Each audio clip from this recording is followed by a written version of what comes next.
আলোচনা করছিলেন, ইসরাইল আলাইহিস সালাম সম্পর্কে আলোচনা করছিলেন। মাশাআল্লাহ ভালো লাগছিল। তবে আমরা মানুষ মওতের কথা শুনছি ঠিকই, কিন্তু মওতকে দেখে, মওতকে স্মরণ করে আমাদের মনের মধ্যে ভয় ও ভীতি নাই। যদি ভয় ভীতি থাকতো, আমাদের দ্বারা সাগিরা কাবিরা গুনাহ হতো না। জি, ভয় থাকলে আমাদের দ্বারা সাগিরা কাবিরা গুনাহ হতো না।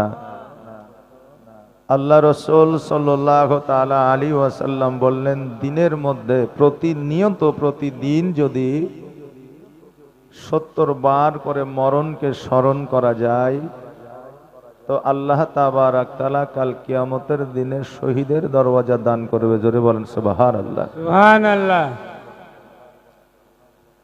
এই কথা শোনার পরে যদি আমরা এখন মরবই তো মরতেই হবে, মরেই তো যাব, মরণ ছাড়া তো কোনো উপায় নাই, তাহলে এই মরণকে স্মরণ করে কি পাওয়া যাবে জান্নাত?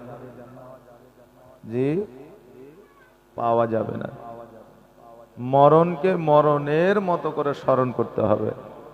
এখন আপনাকে যদি কোনো ডাক্তার বলে দেয় যে আগামী কালকে সন্ধ্যে 6টার সময় মারা যাবেন, আচ্ছা বলেন, আপনার খাবার খাওয়া বন্ধ হবে কি হবে না?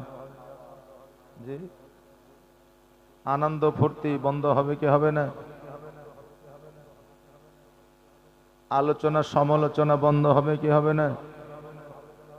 যে আমি কালকে মারা যাব, আপনার মনের মধ্যে মাইন্ডে কি থাকবে? শুধু থাকবে আল্লাহ আমাকে ক্ষমা করো, আল্লাহ আমাকে ক্ষমা করো, আল্লাহ তুমি আমাকে মাফ করো, আল্লাহ আমি মরে গেলে আমাকে জান্নাতবাসী করো, আল্লাহ আমাকে তুমি আযাব থেকে মুক্তি দিও। নাকি বলেন? না অন্য কিছু আসবে? যে আমার নাতিটার কি হলো, পোতাটার কি হলো, হ্যাঁ,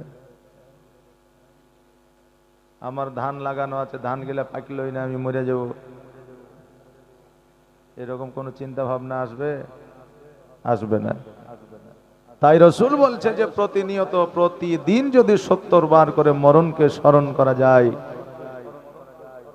তো আমার আল্লাহ তাবারক তাআলা কিয়ামতের দিন শহীদের দরওয়াজা দান করবে। জোরে বলেন সুবহানাল্লাহ। সুবহানাল্লাহ। মানুষের যখন মওত হয়, মানুষের যখন মরণ আসে, হযরত ইসরাইল আলাইহিস সালাম যখন মানুষের জান কবজ করে নিয়ে যায়, তখন তার যে কি অবস্থা হয় একমাত্র ওই বান্দাই জানে, দ্বিতীয় কেউ জানে না। এই জন্য দেখবেন মওতের সময় দেখবেন কারো জিহ্বা বের হয়ে যায়, কারো চোখ বের হয়ে যায়, কারো পায়খানা হয়ে যায়, হয় কি হয় না? কারো নাক দিয়ে রক্ত বের হয়, কারো কান দিয়ে রক্ত বের হয়। এটা কেন? এটা হযরতে ইসরাইল আলাইহিস সালামকে দেখে ভয়ে এটা হয়ে যায়। কথা বুঝতে পারলেন না? আর একজন রাবী বর্ণনা করছে যে না, আমাদের শরীরের মধ্যে যে আত্মাটা আছে, ওই আত্মাটা চোখ দিয়ে বেরোলে চোখ আপনার বেরিয়ে যায়, মুখ দিয়ে বেরোলে জিহ্বা বেরিয়ে যায়, কান দিয়ে বেরোলে কান দিয়ে রক্ত বের হয়, হ্যাঁ, আর যদি মলদার দিয়ে বের হয় তাহলে আমাদের পায়খানা হয়ে যায়, প্রস্রাবের দাঁত দিয়ে বেরোলে আমাদের প্রস্রাব বের হয়ে যায়। জি, হ্যাঁ, কোন অন্যান্য রাবিরা এটা বর্ণনা করছে। বাবজি ভাইরা, আমরা যদি নেকি এবং আমল গোছিয়ে রাখতে পারি, তো আমাদের মওত নিয়ে কোনো ভয় নাই। আছে বাবা? নাই। এখন আমি একটা নতুন সুন্দর করে বাড়ি করলাম, টালি বসাইলাম, রং করলাম, কালার করলাম, সব কিছু করলাম। এখন একটা বাড়ি থেকে অপর বাড়িতে যাব, আমার চিন্তা থাকবে যে এই বাড়িটা আমি যে ঢুকছি, আবার বের হয়ে আবার টালি বসাইতে হবে, রং করতে হবে, কালার করতে হবে, এরকম কোনো চিন্তা ভাবনা থাকবে না। থাকবে? থাকবে না। যেহেতু আমার সব কিছু কমপ্লিট করা আছে, ঠিক তেমনি আপনি দুনিয়ার মধ্যে, জগতের মধ্যে যদি রোজা, নামাজ, হজ, যাকাত, ভালো ব্যবহার, চরিত্র, আলেম ওলামাকে সম্মান দিয়ে, তলবে ইলমকে স্নেহ করে যদি আপনি থাকতে পারেন, আপনার মওতকে দেখে কোনো রকমের ভয় ও ভীতি থাকবে না। কারণ হলো যারা আল্লাহ বলা হয়, যারা আল্লাহর নৈকট্য লাভ করতে পারে, যারা আল্লাহর নৈকট্য লাভ করে নাই, যারা আল্লাহ পাক রব্বুল আলামিনকে রাজি করে নেয়, আল্লাহ তাবারাক তাআলা হযরতে ইসরাইল আলাইহিস সালামের মাধ্যম দিয়ে যদি ডাক দিয়ে দেয়, ওই বান্দা বলে আল্লাহ গো আমি জগতের মধ্যে আর থাকতে চাই না, আমাকে যখন খুশি তুমি নিয়ে যাও। আল্লাহ তাবারাক তাআলা যখন বান্দাকে ডাক দেবে, ওই বান্দা কিন্তু আর থাকতে চাইবে না। আর জগতের মধ্যে যারা কমিন হবে, জগতের মধ্যে যারা মুমিনত্ব অর্জন করতে পারবে না, জগতের মধ্যে যারা কোন রকম ভাবে আল্লাহ তাবারাক তাআলার নৈকট্য লাভ করবে না, তারা চিন্তা করবে যে আমি আরো বেশি দিন বাঁচতে চাই। আহারে বাবাজি ভাইরা, আমাদের জন্য অপরিহার্য, মরতে আমাদেরকে হবে, মৃত্যুবরণ আমাদেরকে করতে হবে। হ্যাঁ বাবা, আজকে যে আপনি এত হারাম কাজ করে সুদ ও ঘুষ খেয়ে আপনি যে দালান বাড়ি তৈরি করেছেন, এই দালান বাড়ি তৈরি করার পরে যখন আপনি মারা যাবে, আপনার পোতা, আপনার পোতার পোতা আপনাকে চিনতে পারবে না, আপনি আপনার পোতার পোতাকে চিনতে পারবেন না, কিন্তু বাড়িটা আপনার ঠিক থাকবে। ওই বাড়ি যে আপনি কষ্ট করে হারাম খেয়ে বানিয়েছেন, ওই বানানোর মূল্যটা আপনাকে দিবে না,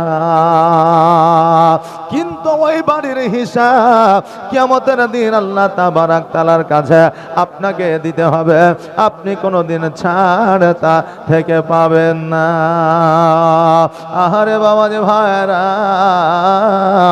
আজকে লক্ষ লক্ষ কোটি কোটি টাকা আপনি পরের হক মেরে, আপনি পরের হক আদায় না করে, আপনি যে জমি জায়গাগুলো সাজিয়ে রেখেছেন, আপনি আজকে মারা গেলে আগামীকালকে তা সে আপনার জমিগুলা আপনার সন্তান আদি আপনার স্ত্রীরা ভাগ পেয়ে যাবে।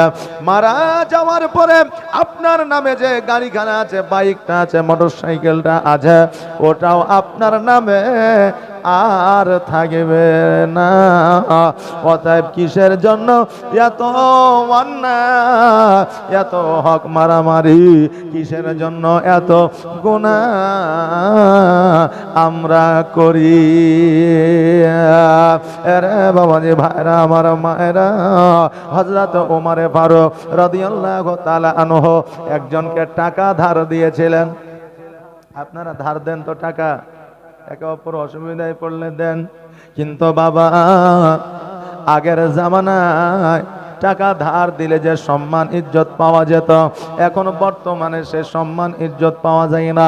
এখন কেউ যখন আপনার কাছে টাকা ধার চাইতে আসবে, মনে হবে আপনি তার কাছে রাজা, এত সুন্দর করে কথা বলে টাকা ধার নিয়ে যাবে। আর যখন আপনাকে দেওয়ার সময় হবে, তখন মনে হবে আপনি ফকির, যে ধার নিয়েছে সেই হয়ে যায় বাদশাহ। এই আজকে লয় কালকে আসিও, টাকা নাই, এখন আর টাকা টাকা করছো, মনে হচ্ছে ওর কাছে পাবো, মানে ওই আমার কাছে পাবে, এরকম হয়েছে কি হয়েছে না? হচ্ছে। এই জন্য মানুষ এখন টাকা ধার দেওয়া বন্ধই করে দিয়েছে। যা যাবো না, তোর যা বিপদ আছে আপদ হবে, তুই দেখে লেগে যেখান থেকে পারবি সেখান থেকে লেগে, কিন্তু আমি টাকা দিব না, থাকলেও দেয় না এখন। কেন বলেন তো? মানুষের ব্যবহার আচরণ খারাপ হয়ে গেছে। টাকা লেয়, সময় মতো না দিতে পারলে 1 মাস পরে দিবে, কিন্তু তা না। বাবারে, আপনি যে টাকাটা ধার নিয়েছেন, ধার নেওয়া অবস্থায় আপনি যদি মৃত্যুবরণ করে, আপনাকে আল্লাহ তাবারাক তাআলা ক্ষমা করবে না, আপনার স্থান জান্নাতের মধ্যে হবে না। যতক্ষণ পর্যন্ত যার কাছে টাকা নিয়েছেন ওই বান্দা ক্ষমা না করবে, ততক্ষণ পর্যন্ত আপনার নসিবে জান্নাত জুড়বে না, যতই নেকি করেন না কেন। এই জন্য বাবাজি ভাইরা, হজ করার আগে আপনি যদি কারো কাছে টাকা নিয়ে থাকেন, টাকা আপনার পরিশোধ করতে হবে। যাকাত দেওয়ার আগে আপনি যদি কারো কাছে টাকা নিয়ে থাকেন, টাকাটা আপনাকে পরিশোধ করতে হবে। কুলখানি করার আগে কেউ যদি আপনার কাছে টাকা পায়, আপনাকে সেই টাকাটা আপনাকে পরিশোধ করতে হবে। যে আপনার বান্দার কাছে টাকা নিয়ে যায়, সেই টাকাটা যদি আপনি পরিশোধ না করতে পারেন, কিয়ামত কিয়ামতের দিন আল্লাহ তাবারাক তাআলা আপনাকে ক্ষমা করবে না। এরে বাবাজি ভাইরা, যেটা আমি বলতেছিলাম, হযরতে ওমর ফারুক রাদিয়াল্লাহু তাআলা আনহু উনি বাবা একজনকে টাকা দিয়েছিলেন, উনি খলিফায়ে রাশিদিন ছিলেন। একদিন টাকা চাইতে আসলে দ্বিতীয় আর সেই দিন তার দেখা পাইলেন না। দ্বিতীয় দিন টাকা চাইতে আসলে দ্বিতীয় দিন দেখা পাইলেন না। তৃতীয় দিন যখন টাকা চাইতে আসলে বললে, শোনো বাড়িতে আছে, আপনি একটু দাঁড়ায় যান, আপনার জন্য আমি টাকার ব্যবস্থা করতে আছি, আপনি একটু বইসা যান। এবার বাবা বৈঠক ঘর ছিল, একটা বাবলা গাছ ছিল। বৈঠক ঘরে না থাকিয়া বাবলা গাছের ছায়াতে না বসিয়া রোদ্রের তাপে আমার ওমর ফারুক রাদিয়াল্লাহু তাআলা আনহু যেন দাঁড়ায়া আছে। ওই বান্দা যখন টাকা নিয়ে আসলো, আসার পরে বলে, হযরত ওমর, এত রোদ্রের তাপে আপনি দাঁড়িয়ে আছেন, যদি আপনি আমার ওই বৈঠকে যদি বসতেন আরাম পাইতেন, আমার বাবলা গাছের নিচে ছায়াতে যদি দাঁড়াইতেন তবে আপনি আরাম পাইতেন, আপনি রোদ্রের মধ্যে কেন দাঁড়ায়া আছেন? ওমর বলে, শোনো রে, আজকে আমি তোমাকে টাকা ধার দিয়েছি, আজকে তুমি আমার কাছ থেকে টাকা নিয়েছো, আজকে ওই টাকাটা তুমি আমাকে এখনো পর্যন্ত পরিশোধ করো না। আর আজকে আমি তোমার গাছের ছায়াতে যদি দাঁড়ায়া যাইতাম, তোমার বৈঠকে যদি আমি বৈশা যাইতাম, কাল কিয়ামতের দিনে যদি তুমি আল্লাহর দরবারে বলতে, আল্লাহ গো, আমি ওমরের কাছে টাকা নিয়েছিলাম বলে আমার গাছের ছায়াতে এসে দাঁড়িয়েছিল, আমার বৈঠকে এসে বসেছিল, এটা সুদ বলে গণ্য হয়ে যাবে, আমি কিয়ামতের দিন জবাব দিতে পারবো না। এই জন্য আমি রাস্তার মাঝে রোদ্রের তাপে দাঁড়ায় আছি তোমার টাকা নেওয়ার জন্য। জোরে বলেন সুবহানাল্লাহ। এরে বাবাজি ভাইরা, এইরকম মানসিকতার মানুষ এখন জগতের মধ্যে পাওয়া যাবে না। এখন যারা সুদ খায় রে বাবা, সেটা যুক্তি দিয়ে বুঝিয়ে দিচ্ছে যে আমারও উপকার হয়েছে, আমারও উপকার হয়েছে। কথা বললেন না? ওই লোকটার 10 লাখ টাকার দরকার, 20 লাখ টাকার একটা জমি কিনতে আছে, আমি যদি 10 লাখ টাকা দিয়ে দিই, 12 লাখ টাকা যদি ওর কাছে নি, তবুও তার 8 লাখ টাকা লাভ থাকছে, আমারও কিছু হয়েছে, বড় কিছু হয়েছে, এতে আবার গুনার কি আছে? এরা নিজে নাই যুক্তি করে নিছে। বাবারে তালাক দিয়ে দিছে, আর বলছে তালাকটা সব চাইতে খারাপ। তালাক দিয়ে দিলাম, তালাক দিয়ে দেওয়ার পরে আজকে ওই তালাক দেওয়ার পরে অপরের কাছে কেন থাকবে? তালাক দিয়েছি, ভুল বুঝেছি, আমি নিয়ে চলে আসবো, আমার কাছে থাকবে, সে তো আমার বিবি। আমি বলবো বাবা, ইসলাম নিয়ে যখন আপনি তর্ক করবেন, তর্কের কিন্তু শেষ থাকবে না। থাকবে? হ্যাঁ, বড় বড় মুফতি দেখেছেন, মুহাদ্দিস দেখেছেন, আলেম ওলামা দেখেছেন, অনেকেই দেখেননি, দেখতে চান, দেখবেন আপনারা। জি, আপনার এলাকার চায়ের দোকান আছে, আছে? ওই চায়ের দোকানে মাঝে মধ্যে যাবেন, বড় বড় মুফতি মুহাদ্দিস আপনি দেখতে পাবেন। বড় বড় মুফতি মুহাদ্দিস আপনার চায়ের দোকানে দেখতে পাবেন। হ্যাঁ বাবা শোনেন, যুক্তির অভাব নাই, তর্কের অভাব নাই, কিন্তু এমনও জিনিস আছে যেখানে কোনো যুক্তি চলে না, তর্ক চলে না, যেখানে কোনো রকম আপনার প্রসেস চলে না। সুদের ব্যাপারে কোনো যুক্তি নাই, তালাকের ব্যাপারে কোনো যুক্তি নাই, মরণের ব্যাপারে কোনো যুক্তি নাই, জন্মের ব্যাপারে কোনো যুক্তি নাই। বাবারে এমনও জিনিস আছে যেই জিনিসগুলোতে কোনো রকমের যুক্তি নাই। সুদ হারাম তো হারাম, তালাক দিলে আপনার বিবি তালাক হয়ে যায়, এটা হয়ে যাবে। বাবারে আজকে যুক্তি এই সমস্ত গুলাতে চলবে না। এই জন্য বাবারে বিবিকে সহজে তালাক দেবেন না, সুদ খাবেন না, কারণ সুদ খাওয়া মহাপাপ। সুদ যারা খাবে কিয়ামতের দিন রক্ত আর পুজের পুকুরে তাদেরকে ফেলে দেওয়া হবে। এই পারে যখন আসবে বড় বড় পাথর নিয়ে ফারিস্তারা দাঁড়িয়ে থাকবে, যেমনই ডাঙার দিকে আসবে মাথার ওপরে মারবে, মগজগুলো ছিটাইয়া যাবে, আবার সে ওই পুকুরের মিডিলে চলে যাবে। আবার মাথাটা গঠন হয়ে যাবে, নাফসি নাফসি করবে বাঁচার জন্য, ডাঙাতে যাবে। মানুষ হেলতে হেলতে সাঁতার কাটতে গিয়ে আলে কি আলে না, যখন এলে যাবে আপনার ওই পূজার রক্ত গল গল করে শুধু কর কিয়ামতের দিনে জাহান্নামের মধ্যে খাবে। জোরে বলেন নাউজুবিল্লাহ। বাবাজি ভাইরা, জগতের মধ্যে 2 বেলা ডাল ভাত খাবেন, কিন্তু হারাম কাজে যুক্ত হবেন না। আল্লাহ তাবারাক তাআলা যেন সেই তৌফিক দান করে।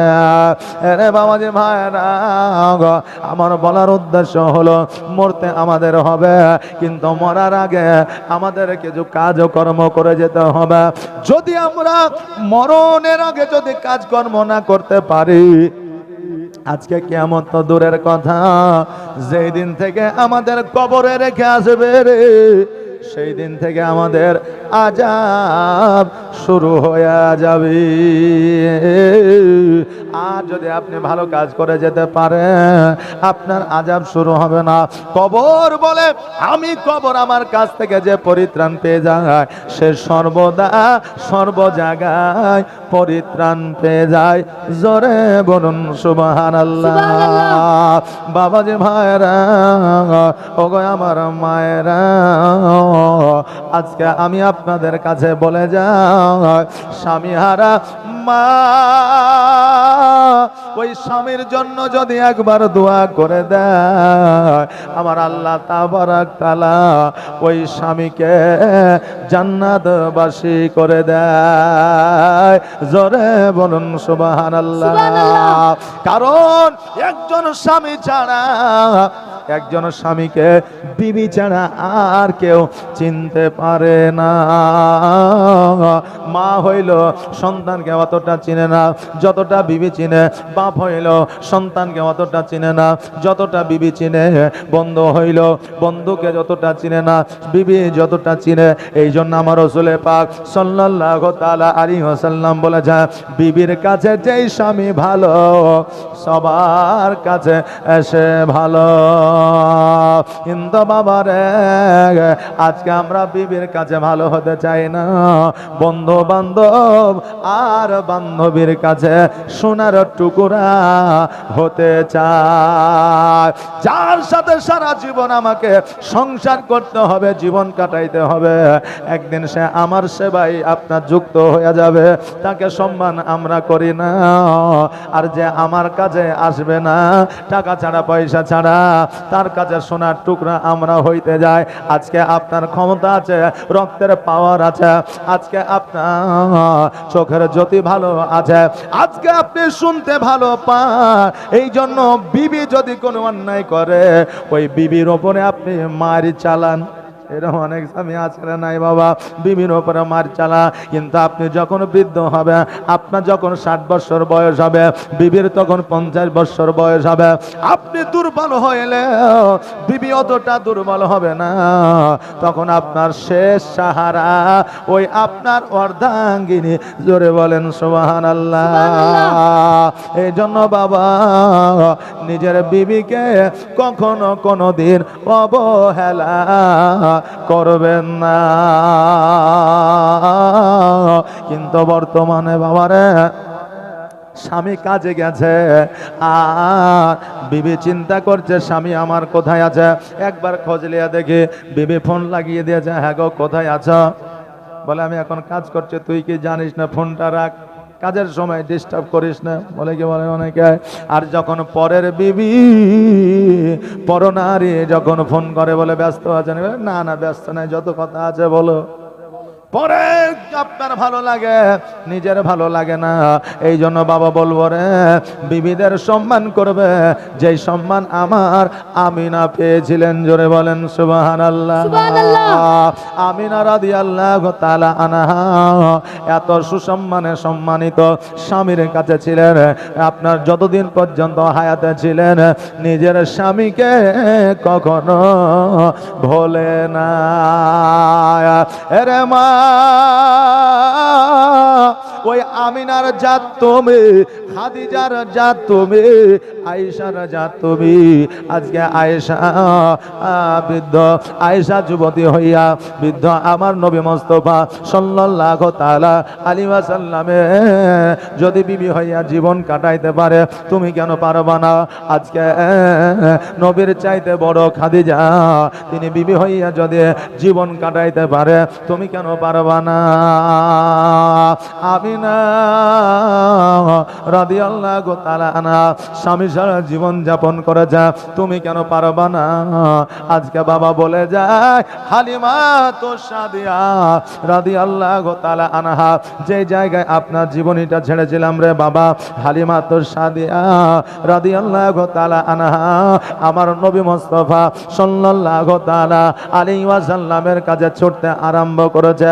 ছুটতে ছুটতে যাইয়া এবার পাহাড়ের উপরে লক্ষ্য করে দেখতে যেন আমার নবীজি একটা পাথরের উপরে যেন বসে আছে।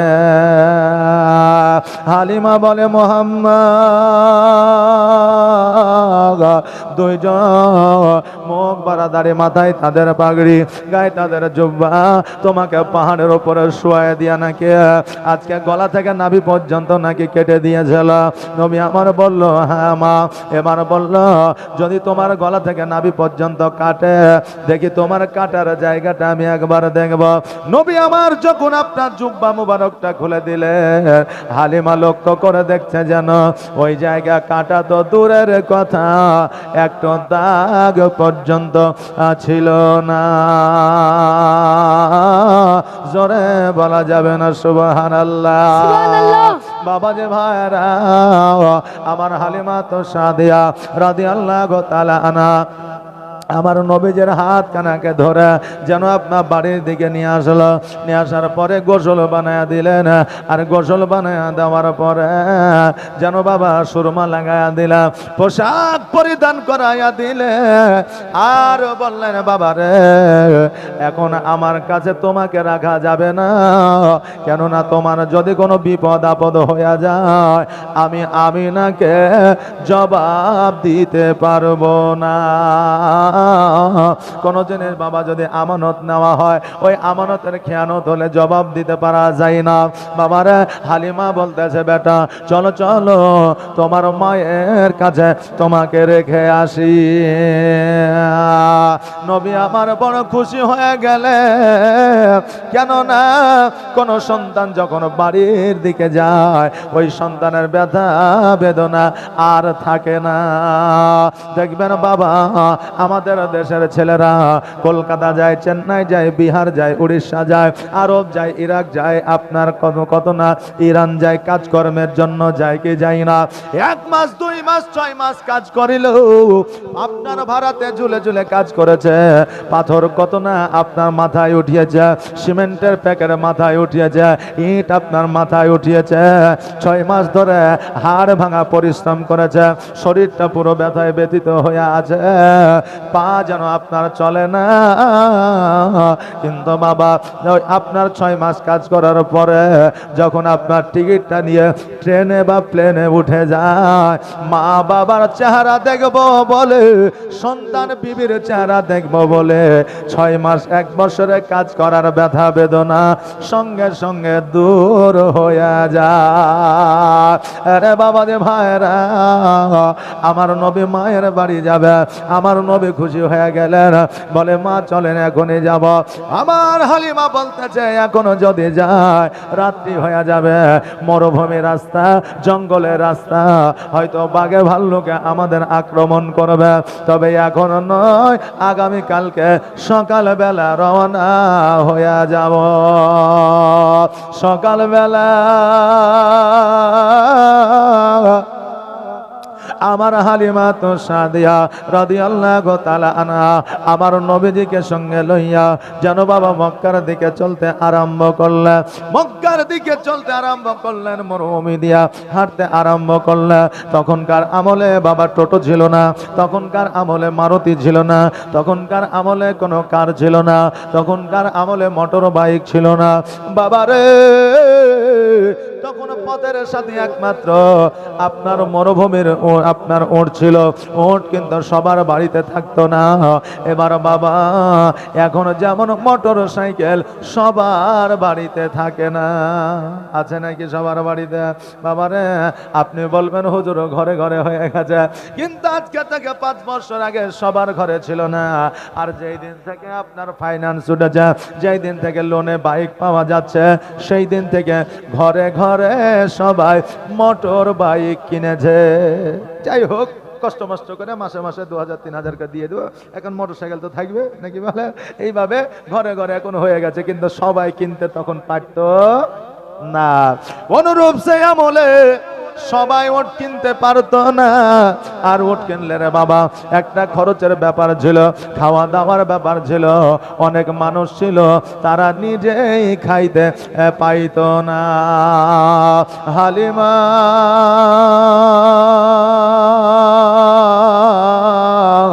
রাদিয়াল্লাহু তাআলা আনহা আমার নবীজির হাতখানাকে ধইরা গোটে গোটে পায়ে যেন আপনার মদিনার মক্কার দিকে যেন রওনা হয়ে গেল।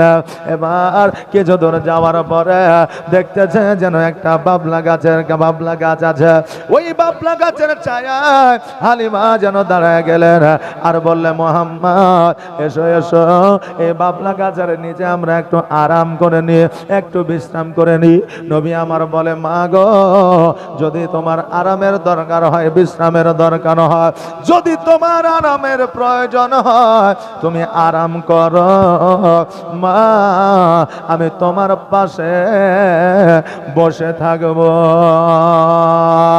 আহারে বাবা, আমার হালিমা তো সাদিয়া রাদিয়াল্লাহু তাআলা আনহা বাবলা গাছে হিলান দিয়া যেন আপনার আরাম করতে আছে, চোখটাকে যেন বন্ধ করেছে। আর যেমন চোখটা বন্ধ করা অমনি যেন বাবা আপনার ঘুম চলে এসেছে।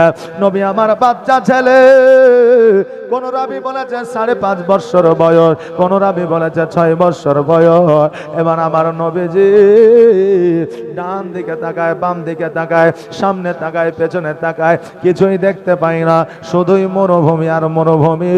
আর ওই মরুভূমির মধ্যে লক্ষ্য করে দেখছে যেন একটা পাকা ঘর দেখা যায়। চিন্তা করে, আল্লাহ গো, এই ঘরের মধ্যে না জানি কি আছে, আমি নবী একবার দেখতে চাই। 5 বছর 6 বছরের বাচ্চা যারা আছে রে বাবা, দেখবেন তাদের বেশি জানার বিষয় থাকে, তাদের মনটা জানতে চাই, এটা কি ওটা কি সেটা কি জানতে চাই কি চাই না। কিন্তু বাবা এখন মোবাইলের যুগ হয়ে যায়, এখন মোবাইলে তারা বাবা ব্যস্ত হয়ে যায়। মোবাইল ছাড়া বাচ্চারা বর্তমানে কিছু বোঝে না। বলে, হুজুর গো, মোবাইল দেখা বাচ্চাদের বন্ধ করতে পারছি না। মারে, তুমি কেমন করে মোবাইল দেখা বাচ্চাদের বন্ধ করবা? লকডাউনে তোমার গর্ভের সন্তান এসেছে, আর লকডাউনে বাইরে বেরোতে পাওনি বলে মোবাইলে রিচার্জ করে তুমি শুধু রিলস দেখেছ আর তুমি সিরিয়াল দেখেছ। আর ওই সন্তান জগতের মধ্যে আসিয়া সেও মোবাইলের পাগল হয়েছে। কথা বুঝতে পারলেন না বাবা? সেও মোবাইলের পাগল হয়েছে। বাবাজি ভাইরা, আমার নবী মুস্তাফা সাল্লাল্লাহু তাআলা আলাইহি ওয়াসাল্লাম মায়ের কাছ থেকে উঠে জানবে ঘরের মধ্যে কি আছে, গোটে গোটে পায়ে যেন আগিয়ে যায়। এবার আগিয়ে যাওয়ার পরে দেখছে যেন একটা ঘর আছে, ঘরের আইডে সাইডে যেন কিছুই নাই, কোনো মানুষকে দেখা যায় না, কোনো গাছপালা দেখা যায় না, কোনো বৃক্ষ দেখা যায় না। একটা হঠাৎ করে দেখছে যেন দরওয়াজাটা যেন লাগানো আছে। আমার নবীজি ওই দরওয়াজায় যেমনই হাত দিয়েছে আর যেমনই হাত লাগানো, দরওয়াজা অটোমেটিক খুলে গেছে। আর যেমনই দরওয়াজা খুলে যাওয়া অমনি যেন 113টা মূর্তি আমার নবীর পায়ের তলে পড়েছে। জোরে বলেন সুবহানাল্লাহ। নবী আমার তাকায়া দেখছে আর মনে মনে বলছে আল্লাহ গো, এই ঘরের মধ্যে মূর্তি পূজা আছে, আমার পায়ের তলে এই জন্য পড়ে যায়। হঠাৎ করে ওই মন্দিরের পুরোহিত বার হয়ে এসে আমার নবীজির হাতখানা পাকড়াও করলেন, আমার নবীজির হাতখানা ধরলেন, ধরার পরে বলে শোনো গো, আজকে তুমি এই মূর্তিগুলো কেন ভেঙেছো একবার বলো। বলে শোনো গো, এই মূর্তি আমি ভাঙি না, আমার 6 বছর বয়স, অত বড় বড় মূর্তি আমি কেমন করে ভাঙতে পারি। পুরোহিত বলছে শোনো রে, আমিও জানছি বুঝছি তোমার দ্বারা ভাঙা সম্ভব নয়, কিন্তু এখানে কোনো মানুষ নাই, কোনো জন না, আজকে তোমাকে যদি আমি ছাইড়া দিই তবে আমাকে গ্রামের মানুষকে জবাব দিতে হবে, অতএব আমি একা জবাব দিব না, আমি তোমাকে বন্দি করে রাখবো, আর শহরের মানুষ গ্রামের মানুষেরা যখন জিজ্ঞাসা করবে আমি তোমার নাম দিয়া দিব। আমরা এখানে অনেকগুলো মানুষ আছি রে বাবা, দোষ না করেও বাচ্চা কালে মার খেয়েছি না খাই নাই, এই খেয়েছি না খাই নাই, দোষ না করেও ঘাড়ে দোষ নিতে হয়েছে, হয়নি? জি, আগের যুগে কুলের গাছ পর্যন্ত আমার দিকে বইর বলে, আগের যুগে কুলের গাছ ছিল, কুল পেড়ে খাইতাম, আপনারাও হয়তো খেয়েছেন, এখনকার বাচ্চারা খাবে না। কুলের গাছের কাছে দাঁড়িয়ে আছেন, অন্য কেউ ঢিল মেরেছে, কুল পড়েছে, ও কিন্তু পালিয়ে গেছে, আর কুলের মালিক বালা এসে আপনাকে পাকড়াও করেছে, কিন্তু আপনি নির্দোষ। কথা বললেন না? 10 জন ছেলে একসঙ্গে খেলাধুলা করছেন, একজন অপরজনকে মারে পালিয়ে গেছে, ওর বাপকেও ডেকে নিয়ে চলে যায়, আমাকে মারলে কে রে, বলে ওই ছেলে গেলে ডেকে নিয়ে এলো, যে মারাচ্ছে সে পালিয়ে গেছে, বাকি যে 6 জন ছিল তাদেরকে আপনার বকা খাইতে হয়েছে, হয়নি? জি, অনেক সময় ছিল বাচ্চা কালে দোষ না করিয়া অনেক সময় দোষ আমাদের ঘাড়ে নিতে হয়েছে। নবী আমার মূর্তি ভাঙে না, তবু আমার নবীর ঘাড়ে যেন দোষটা চাপায়া দিতেছে। নবীজি আমার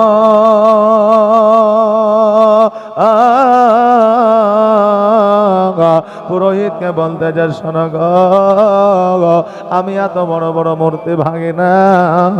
পুরোহিত বলল শোনো গো, আজকে তোমাকে যদি বন্দি না করে আমি গ্রামে গঞ্জে শহরের মানুষকে জবাব দিতে পারবো না, আমার নবীকে একটা ঘরে যেন বন্দি করে রাখলে।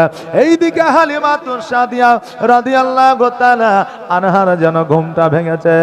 এবার ঘুমটা ভাঙার পরে ডান দিকে হাত দেয় নবী নাই, বাম দিকে হাত দেয় নবী না। চিন্তা করে নবী কোথায় গেল, নবী কোথায় গেল, খালি ফাঁকা মরুভূমিতে নবীকে যেন দেখা যায় না। আরে বাবা, আমার হালিমাতুন সাদিয়া রাদিয়াল্লাহু তাআলা আনহা গোটে গোটে পায়ে যেন আপনার এই দিক থেকে ওই দিক আপনার যাইতে আছে, কোন জায়গা না যাইয়া চিন্তা করলো এই ঘরের মধ্যে না জানি কি আছে, আমি হালিমা একবার দেখব। হালিমা গোটে গোটে পায়ে যাইয়া বাবা ওই পুরোহিতকে বলতেছে, বাবার নুরানিময় চেহারা, সুন্দর চেহারাওয়ালা সুন্দর একটা পুত্র তুমি কি দেখেছ? বলে আমি একটা সুন্দর চেহারাওয়ালা সন্তানকে ঘরের মধ্যে বন্দি করে রেখেছি, দেখো দেখো ওই সন্তানটি কি তোমার কি না? যেমনই দরওয়াজাটা খুলে দিয়েছে অমনি যেন হালিমা ছুটতে ছুটতে যাইয়া আমার নবীকে বুকের মধ্যে ধরেছে আর বলতেছে, এটাই আমার বাচ্চা।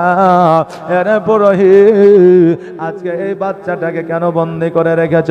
পুরোহিত বলল, আজকে আমাদের মূর্তিগুলা ভেঙে দিয়েছে, এই জন্য তাকে আমরা বন্দি করে রেখেছি। হালিমা বলে, নবী গো, আপনি কি এই মূর্তিগুলা ভেঙেছে? বলেন না না, মূর্তিগুলা নিজেই নিজেই ভেঙে গেছে। এবার হালিমা বলতেছে, শোনো গো, আমার বেটা মোহাম্মদ কোনোদিন মিথ্যা বলবে না, মিথ্যা বলে নাই বলে আজকে তাইফবাসীরা আল আমিন নামে আখ্যায়িত করেছে। ওগো পুরোহিত, আমার বেটায় আজকে কেন কিয়ামত পর্যন্ত মিথ্যা বলবে না, কেউ প্রমাণ করে দিতে পারবে না। অতএব দয়া করে তুমি ছেড়ে দাও। বলল না না না, এই বাচ্চাটিকে ছাড়া সম্ভব নয়, বাচ্চাটিকে ছাড়তে পারবো না। হালিমা বলতেছে শোনো গো, আজকে যদি এই বাচ্চাটিকে তুমি না ছাড়ো, আমি মক্কা নগরে আব্দুল মুত্তালিবকে জবাব দিতে পারবো না। সঙ্গে সঙ্গে পুরোহিত বলল, হালিমা এই আব্দুল মুত্তালিবটাকে বলে, আব্দুল মুত্তালিব হলো এই বাচ্চাটার দাদা। বলে তোমার কি বাচ্চাটা নয়? বলে না। বলে তবে এই বাচ্চার নাম কি মুহাম্মদ? বলে হ্যাঁ। বলে তবে এর মায়ের নাম কি আমিনা? বলে হ্যাঁ। বলে এর আব্বাজানের নাম কি আব্দুল্লাহ? বলে হ্যাঁ। সঙ্গে সঙ্গে ওই পুরোহিত আমার নবীদের পায়ের তলে, কদম তলে পড়ে গিয়ে বলতেছে, ইয়া রাসূলুল্লাহ, ইয়া হাবিবাল্লাহ, নবী গো, আমার বড় অপরাধ হয়ে গেছে, অন্যায় হয়ে গেছে, আমাকে দয়া করে আপনি ক্ষমা করে দেন।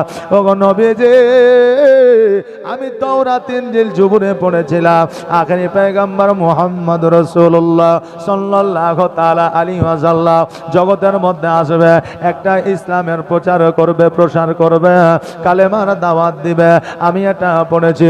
তবে হুজুর গো, আপনার সঙ্গে যখন সাক্ষাৎ হয়েছে, আপনার সঙ্গে যখন দেখা হয়ে গেছে, আপনি দয়া করে আপনার কালেমা খানা আমাকে পড়ায়া নেন।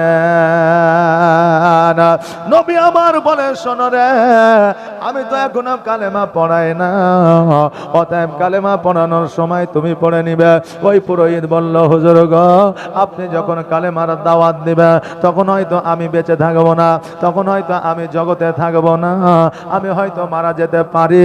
আমি কাফের, বেঈমান, বেধর্মিক, ইহুদি, নাসারা হয়ে মারা যেতে চাই না, আপনার কালেমা পড়ে মুসলমান হয়ে মারা যেতে চায়। সঙ্গে সঙ্গে আমার নবীজি ওই পুরোহিতকে কালেমা পড়াইলা, লা ইলাহা ইল্লাল্লাহ মুহাম্মাদুর রাসূলুল্লাহ সাল্লাল্লাহু তাআলা আলাইহি ওয়াসাল্লাম।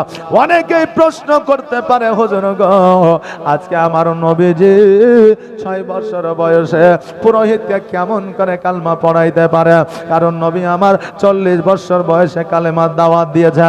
আমি বলবো, বাবারে, 40 বছর বয়সে নবুয়ত প্রাপ্ত হয়েছে, এটা পুরোপুরি ভাবে আপনার সাজানো কথা, ইতিহাসের কথা, কিন্তু আহলে সুন্নাত ওয়াল জামাতের কথা, শরীয়তের কথা।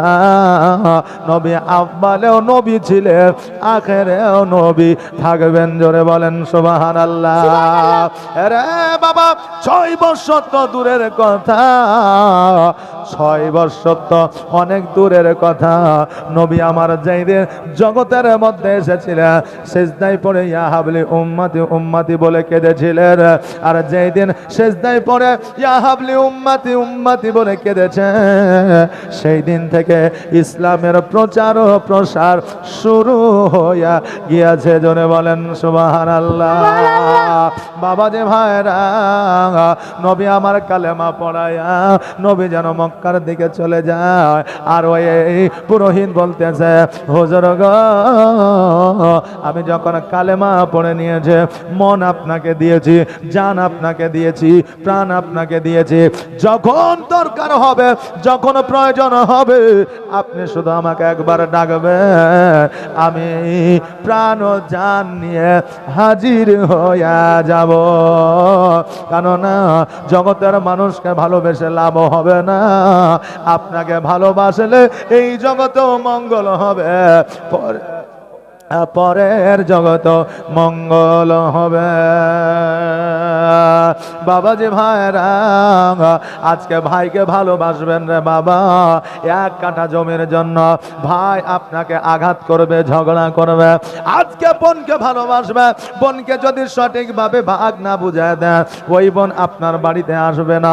বন্ধুকে ভালোবাসবেন, ওই বন্ধু পেছন থেকে আপনাকে ছোড়া মারবে। সুযোগ পাইলে গার্লফ্রেন্ডকে ভালোবাসবে, ওই গার্লফ্রেন্ড আপনাকে ধোকা দেবে। বয়ফ্রেন্ডকে ভালোবাসবে, বয়ফ্রেন্ড আপনাকে ধোকা দেবে। পৃথিবীর মধ্যে ভালোবাসার শেষ পরিণত হলো ধোঁকা দেওয়া।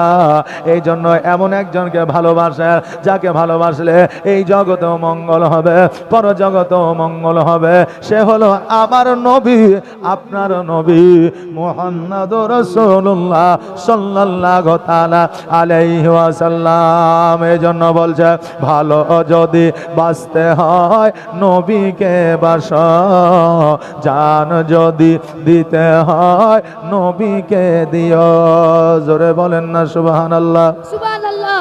একটু হাত উঠিয়ে আওয়াজ দিয়ে বলেন না ইয়া রাসূলুল্লাহ। ভালো যদি বাঁচতে হয় নবীকে বাসো, জান যদি দিতে হয় নবীকে দিও। নবী তরানে বালা, নবী বাঁচানে বালা, নবী তরানে বালা, নবী বাঁচানে বালা।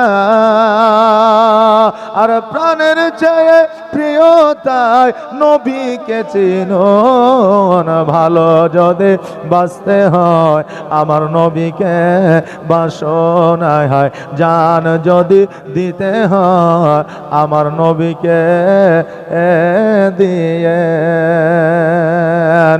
সাকারাতের বিছানাতে কি যে যন্ত্রণা, সাত সাগরের পানি দিল তৃষ্ণা মিটে না। জোরে বলেন সুবহানাল্লাহ। আর সাকারাতের বিছানাতে কি যে যন্ত্রণা, আর সাত সাগরের পানি দিলেও তৃষ্ণা মিটে না। আর কাউসারের পানি দেবেন শাহে মদিনা। ভালো যদি বাঁচতে হয় আমার নবীকে বাসনায় হয়, জান যদি দিতে হয় আমার নবীকে দিয়ে। নবী বাঁচানে বালা, নবী তরানে বালা, নবী বাঁচানে বালা, নবী তরানে বালা।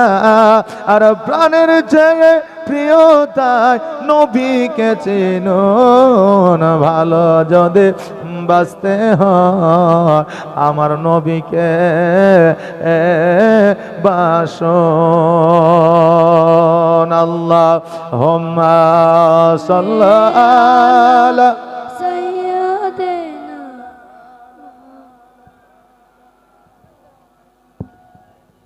ওয়ালা আলে সাইয়্যিদিনা মাওলানা মুহাম্মদ সাল্লাল্লাহু আলা মুহাম্মাদিন সাল্লু আলা মুহাম্মাদ। হরদম ज़ुबान से निकालो, हरदम ज़बान से निकालो शफियाना मोहम्मद। बाबाजी भाईराम আমার মায়েরা কান দিয়ে শুনবেন গো, আমার হালিমা আমার নবীজিকে সঙ্গে লইয়া ওই জায়গা থেকে যেন মক্কার দিকে রওনা হয়ে গেলে। এবার মক্কায় যখন প্রবেশ করেছে দেখছে যেন আব্দুল মুত্তালিব রাদিয়াল্লাহু তাআলা আনহু উনি যেন কাবা ঘরে হিলান দিয়ে বসে আছে। নবী আমার যখনই দেখলে ছুটতে ছুটতে আমার আব্দুল মুত্তালিবের কাছে গেলে আব্দুল মুত্তালিব আমার নবীকে বুকের মধ্যে জড়ায়া ধরলে। আর বুকের মধ্যে জড়ায়া ধরার পরে আমার আব্দুল মুত্তালিব বলতেছে, মুহাম্মদ আজকে তোমাকে যখন বুকের মধ্যে জড়ায়া নিয়েছি, আজকে আমার বেটা আব্দুল্লাহর ব্যথা বেদনা সব কিছু দূর হইয়া গিয়েছে। জোরে বলেন সুবহানাল্লাহ। নবীজি আমার আব্দুল মুত্তালিবকে এত ভালোবাসতেন, আর আব্দুল মুত্তালিব পোতা মুহাম্মদকে ভালোবাসতেন। এখনো জগতের মধ্যে এরকম ভালোবাসা আছে না নাই? আছে না নাই বাবা? আজা পোতাকে জীবনে কোনোদিন মারতে দিবে না, যতই অন্যায় করুক না কেন। আর ওই বাপি একদিন ছেলেকে শাসন করার জন্য মেরেছে। কথা বললেন না? বাপে ছেলেকে মেরেছে শাসন করার জন্য। আবার ওই ছেলে যদি তার বেটাকে মারে, তো মারছিস কেন, খবরদার মারবি না। মানে ওটা যে পোতা, যে পোতা আদরের হয়, যত্নের হয়। আর পোতাকে ভালোবাসা হলো আমার নবীর সুন্নাত। জোরে বলেন সুবহানাল্লাহ। সুবহানাল্লাহ। কিন্তু বাবা চারটা বেটার চারটা পোতা আছে, যার টাকা আছে তার পোতাকে নিয়ে আহারে উহুরে করবেন, আর যার টাকা নাই তাকে একটা চকলেটও কিনে দিবেন না। এই রমজানে না হয় এই ভালোবাসা গেলে কিন্তু সুন্নাতি ভালোবাসা হবে না। এখন কথাটা শুনে হয়তো খারাপ লাগলেও এটাই বাস্তব, এটা এখন বর্তমানে হয়েছে বাবা। হ্যাঁ, সুবহানাল্লাহ, মাশাআল্লাহ, জাযাকাল্লাহ। তবে এই রকম যেন না হয়। হ্যাঁ বাবাজি, আমার আব্দুল মুত্তালিব আমার মোহাম্মদ সাল্লাল্লাহু তাআলা আলাইহি ওয়াসাল্লামকে কোলে লইয়া যেন বাবা আপনার ঘোরাফেরা করতে আছে। এইদিকে হালিমা আমিনার কাছে গেলে, যাওয়ার পরে বলে, আমিনা আজকে তাইফের মধ্যে নবী মুস্তাফা সাল্লাল্লাহু তাআলা আলাইহি ওয়াসাল্লামের বহু বিপদ আপদ চলে আসছে, অতএব আমি তোমার কাছে রেখে গেলাম। এই আমিনা, আজকে যদি আমার কাছে থাকে রে, হয়তো কখন কি হয়ে যাবে আমি হালিমা তোমাকে জবাব দিতে পারবো না। আমিনা বলে, হালিমা আজকে যখন আমার বেটাকে তুমি দিয়ে যাচ্ছ, ও হালিমা শোনো রে, আজকে তোমার টাকার যদি দরকার হয়, পয়সার যদি দরকার হয়, যদি তোমার খেজুরের দরকার হয়, জবের আটার দরকার হয়, তুমি আমাকে বলবে, আর আমার কাছ থেকে তুমি নিয়ে যাবে, তোমার অভাব অনটন দূর হয়ে যাবে। হালিমা বলেছিল, আমি না, আমার বাড়িতে অভাব ছিল, এটা ঠিক, আমার খেজুর গাছে খেজুর ধরতো না, এটা ঠিক, আমার ছাগল বকরিতে দুগ্ধ দিত না, এটা ঠিকই, আমার সন্তান খাইতে পাইতো না, এটা ঠিক, আমার শরীরটা অসুস্থ ছিল, এটাও ঠিকই। কিন্তু যেই দিন থেকে আমার নবী আমার বাড়িতে গিয়েছে, সেই দিন থেকে আমার বাড়ির অভাব অনটন দূর হয়ে গেছে। সুবহানাল্লাহ। আর আমার কিছু লাগবে না। আজকে আমাদের বাড়ির অভাব দূর হয় না, টাকা রোজগার করলে টাকা থাকে না, আজকে বাড়িতে রোগবালা দূর হয় না, আজকে সন্তানেরা পিতামাতাকে দেখে না, আজকে সন্তানেরা পিতামাতাকে সম্মান করে না। কেমন করে করবে?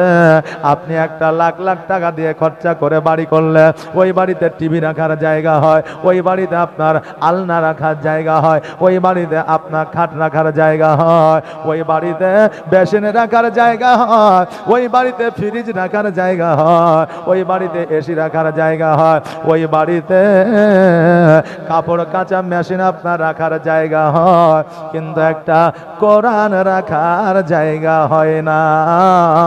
ওই বাড়িতে কেমন করে বরকত আসবে? কথা কি খারাপ বললাম আমি বাবা? জি, সব রাখার জায়গা হয়েছে, কিন্তু একটা কোরআন রাখার জায়গা বাড়িতে নাই। এখন পবিত্র রমজান মাসে কোরআন তেলাওয়াত করে অনেক বাপ মায়েরা। কোরআন তেলাওয়াত করার পরে ঈদের পরে যখন 2-3 দিন পার হয়ে গেল, তালিবে ইলমরা মাদ্রাসায় এসেছে, বলছে যে বাপজি কোরআন খান নিয়ে যে একটু মাদ্রাসায় রাখো তো। এখন ও বলছে যে চাচি, মাদ্রাসায় তো মেলায় কোরআন আছে, তা আপনার বাড়িতে রাখেন, যখন যদি দরকার হয় নিয়ে যাব। তো বাপ বাড়িতে কোরআন খান রাখার মতো জায়গা নাই, হয় না? হয় না? বলে রাখার মতো জায়গা নাই। হ্যাঁ মা জননী বাপজিরা, লাখ লাখ টাকা খরচা করে বাড়ি করলেন মা, একটা কোরআন রাখার যদি জায়গা না হয়, ওই বাড়ির কোনো মূল্য নাই। বাড়িতে কোরআন রাখলেও নেকি, কোরআনে জুজ দান দিলেও নেকি, কোরআন পড়লেও নেকি, কোরআন তেলাওয়াত শুনলেও নেকি, ওই কোরআন দান করলেও নেকি। সুবহানাল্লাহ, সুবহানাল্লাহ। বাবাজি ভাইরা, আমার বাবাজিরা, আজকে আমার হালিমা তো সাদিয়া রাদিয়াল্লাহু তাআলা আনহা বললেন, ও মা আমিনা, আজকে যদি আমার কোনো কিছুর দরকার হয় আমি অবশ্যই তোমার কাছে নিতে আসব, তবে আমি না, এখন আমার কোনো কিছুর দরকার না। এই বলে হালিমা যেন বাড়ির দিকে তাইফের দিকে রওনা হয়ে গেল। একবার আমার নবী মুস্তাফার দিকে তাকা, একবার যেন বাবা বাড়ির দিকে তাকায়, নবীজির দিকে তাকায়, বাড়ির দিকে তাকায়। এতদিন ধরে আমার নবীকে লালন পালন করেছে, নবীর ওপরে হালিমা যেন মহব্বত এসেছে। কেননা আমাদেরও মহব্বত, একটা ছেলেকে যদি বাড়িতে রাখা হয় তাদের উপরেও মহব্বত চলে আসে, সে যে ধর্মেরই হোক না কেন, সেই যেমনই হোক না কেন। একজনের কাছে বুঝলেন বাবা চুল কাটতে যায়, যারা চুল কাটে তারা বেশিরভাগই হিন্দু হয়, হয় না যে, তারা বেশিরভাগই হিন্দু হয়। হঠাৎ করে অ্যাক্সিডেন্ট করে তার হাত ভেঙে গেছে, তাকে এই দেখেন গত 2 দিন আগে দেখতে গেছিলাম। সেই হিন্দু হোক, জৈন হোক, খ্রিস্টান হোক, যেই হোক না কেন সে মানুষ, নাকি বলেন? আর তাদের উপরে মহব্বত আমাদের বসে যায়। কিন্তু আমরা এমন একটা প্রাণী রে বাবা, অনেকের উপরে মহব্বত বসে, কিন্তু আমরা এমনও পুরুষ আছি নিজের বিবির সঙ্গে ঘর সংসার করি, কিন্তু বিবির প্রতি মহব্বত আমাদের বসে না। বলবেন কেমন করে বলছে? যদি বিবির প্রতি মহব্বত আমাদের বসে, তবে বিবিদের হাত পা ধরে কেমন, হাত পা বেঁধে কেমন করে মারো। অনেকে বিবিকে মারে কি মারে না? হাত পা বেঁধে মারে।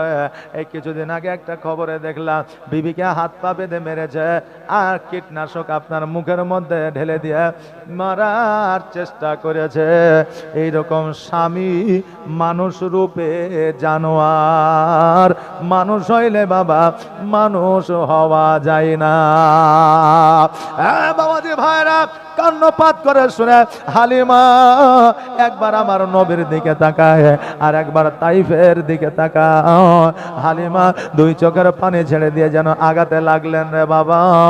আর যতক্ষণ পর্যন্ত নবী আমার আড়াল না হইল, ততক্ষণ পর্যন্ত হালিমা চোখের পানি ফেলাইয়া তাকায়া তাকায়া যেন দেখল আমার নবী মুস্তাফা সাল্লাল্লাহু তাআলা আলাইহি ওয়াসাল্লাম। বাবারে, নবী মুস্তাফা সাল্লাল্লাহু আলাইহি ওয়াসাল্লাম আব্দুল মুত্তালিবের সঙ্গে বাবা খেলাধুলা করলেন। তারপরে রাত্রি বেলায় মা আমিনার সঙ্গে গল্প করলেন, মায়ের চেহারা দেখা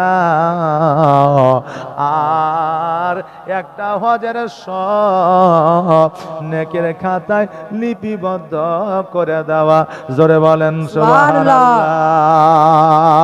মায়ের আঁচলখানা দিয়া যদি আপনি মুখ মোছেন তবুও নেকি পাওয়া যায়। মায়ের হাতখানা ধরে যদি একটা চুম্বন করে দেন তবুও নেকি পাওয়া যায়। মায়ের চেহারা দেখে যখন আপনি কাজে বের হবেন তখনও নেকি পাওয়া যাবে, বিপদ আপদ থেকে বাঁচবে। মায়ের চেহারা দেখে বাড়ির মধ্যে প্রবেশ করবে, নেকি পাবেন। কারণ মায়ের মতো নেকিওয়ালা দুনিয়ায় আর কোনো মেশিন না। বাবাজি ভাইরা, আমার মায়েরা, আমার দয়ার নবী মা আমিনার সঙ্গে কথা বললে। সকাল হয়েছে, বাড়ির পাশে ফাঁকা ময়দানে সকল বাচ্চারা খেলাধুলা করতে আছে, আর আমার নবীজি ওই বাচ্চাদের দাঁড়িয়ে দাঁড়িয়ে খেলাগুলা যেন দেখতে আছে। বাবারে, তখনকার খেলাধুলা ছিল আলাদা, আর বর্তমানে খেলাধুলা হইল আলাদা। আগের যুগে খেলাধুলা করতো, শরীর চর্চা হতো, ব্যায়াম হতো, রোগবালা কম হতো। আর এখনকার যে বর্তমানে খেলারে বাবা, বাপের সম্পদ গোটায় ধ্বংস হয়ে গেল। কথা বললেন না। আগের খেলাধুলায় শরীর চর্চা হইতো, আপনার রোগবালা দূরে থাকতো। আর এখন বর্তমানে যে যুবকেরা যে খেলা খেলে, বাপের সম্পদ সব দূর হয়ে গেল। কেন না এখনকার খেলা বর্তমানে মোবাইলে ফ্রি ফায়ার উঠেছে, টাকা দিয়ে ফ্রি ফায়ার খেলে। এখন বর্তমানে মোবাইলে আপনার জুয়া উঠেছে, জুয়া খেলে অনেকে জীবন দিয়ে দিলে। হ্যাঁ বাবা, আইপিএল খেলছে, ওই আইপিএল খেলে বাপের কোটি কোটি টাকার সম্পত্তি আপনার বিক্রি করতে হচ্ছে। বাবারে যুবকেরা, এই রকম খেলা থেকে বিরত থাকবে। এটা আসলে তোমাকে মানুষ করার জন্য নয়, এটা তোমাকে ধ্বংস করার জন্য কোম্পানি তৈরি করেছে। বাবারে ভাইরা, তখনকার খেলা ছিল আলাদা। তখন খেলাতে মানুষের বুদ্ধি ও জ্ঞান বাড়ত, কমতো না, শরীর চর্চা হইত। নবী আমার দাঁড়িয়ে দাঁড়িয়ে খেলা দেখতেছে, আর ওই খেলা দেখতে দেখতে সূর্য যেন অস্ত যাইতেছে, সন্ধ্যা যেন আপনার হইতেছে, বেলা যেন চলে যাইতেছে। আর সকলের বাবা আসিয়া সকলকে যেন বাড়িতে নিয়ে যাচ্ছে, কিন্তু আমার নবীকে নেওয়ার জন্য কেউ যেন আসে না।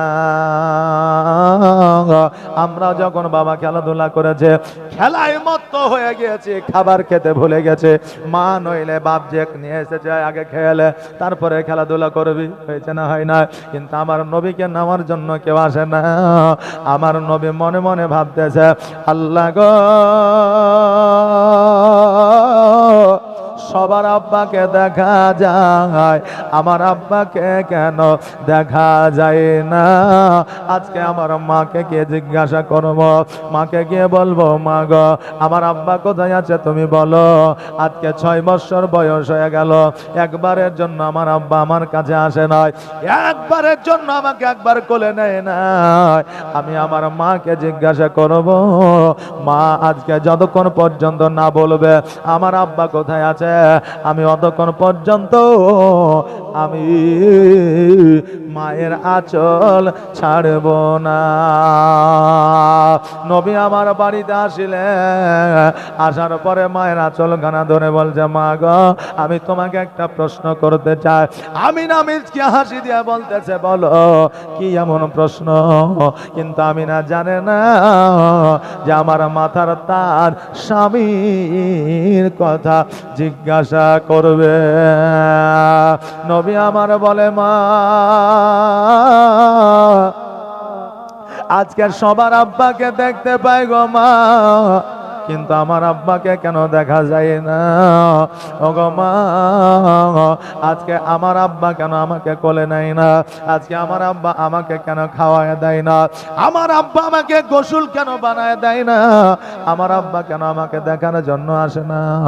আমি না 2 চোখের পানি ছেড়ে দিয়ে বলে, বেটা রে, তোমার আব্বা আম্মা কামে আব্বা আছে, তোমার আব্বা আসবে না। নবী আমার বলে, মা গো, আমার আব্বা কেন আসবে না?